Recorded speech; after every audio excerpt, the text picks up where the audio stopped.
ژئوسل ها از محصولات ژئوسنتتیک هستند که دارای ساختار شبکه‌ای شکل هستند و در صنعت ساختمانسازی و عمران کاربرد وسیع و گسترده‌ای دارند. ساختار شبکه‌ای ژئوسل نیرویی که به صورت عمود به سطح خاک وارد میشه رو به صورت جانبی در سطح خاک توزیع میکنه و بنابراین مانع نشست خاک یا فرسایش خاک میشه. جنس شبکه ژئوسل ها معمولاً از پلی اتیلن با چگالی بالا هستش. ژئوسل های HDPE در مقابل سیالات از نفوذناپذیری بالایی برخوردارند. به تحقیق و توسعه مهندسین ارتش ایالات متحده آمریکا در سال 1975 برمیگرده که از آنها جهت ساخت جاده‌های تاکتیکی در خاک‌های نرم و زمین‌های سوس استفاده می‌شده. طی تحقیقات مهندسین به این نتیجه رسیدن که استفاده از سامانه نگهداری از ماسه‌های درشتانه و شنی میتونه عملکرد و نتیجه مناسبتری نسبت به سنگ‌های خرد شده در ساخت و ساز جاده دارای خاک نرم داشته باشه. ضمناً خاصیت جلوگیری از تخریب سریع توسط رطوبت رو نیز داراست که در مدت زمان طولانی‌تر عملکرد مناسبتر و با دوامتری خواهد داشت. در سال 1981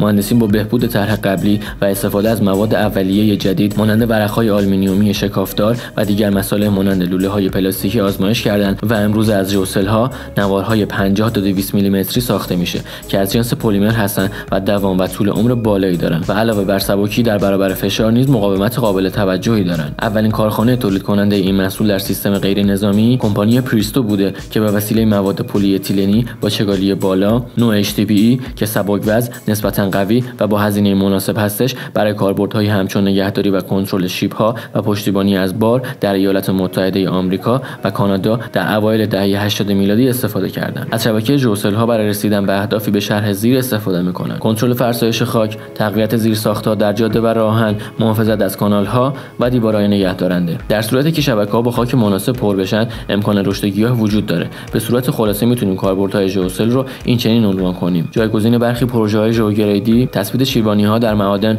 و مخازن، محوطه سازی، روف گاردن، راه‌آهن، تکمیم بستر بزرگراه‌ها، فرودگاه‌ها، بندرگاه‌ها، نیروهای برق، کنترل خط ساحلی، کاربردهای نظامی ژئوسل، جهت ایجاد خاکریز و دیواره‌های عایق صوتی، محل‌های دفن زباله، کانال‌ها و مسیل‌ها و مسیرهای پیاده در جنگل‌ها. از مزایای ژئوسل‌ها میتونیم به موارد زیر اشاره کنیم: سهولت در نصب و اجرا، مقرون به صرفه بودن، کاهش هزینه‌های عملیات خاکی، قابل استفاده در شیب‌های تند، قابل شکل‌پذیری با توجه به بستر، اشغال حداقل فضا در حمل و نقل و نگهداری، کاهش مدت زمان ساخت و نیروی انسانی. از ویژگی‌های ژئوسل میتونیم به موارد زیر اشاره کنیم: سبک و با طول عمر بالا، دوستدار محیط زیست، مقاوم در برابر واکنش‌های شیمیایی و مقاومت کششی بالا با قابلیت زهکشی. در صورت استفاده از ژئوسل‌ها در دیوارها و بام‌های سبز، رشد ریشه‌های گیاه باعث استحکام بیشتر شده و عمر ساز افزایش پیدا می‌کنه. همچنین ژئوسل‌ها در سازه‌هایی که وزن کمی رو تحمل می‌کنن در محافظت از کانال‌ها و بستر جاده‌های کم تردد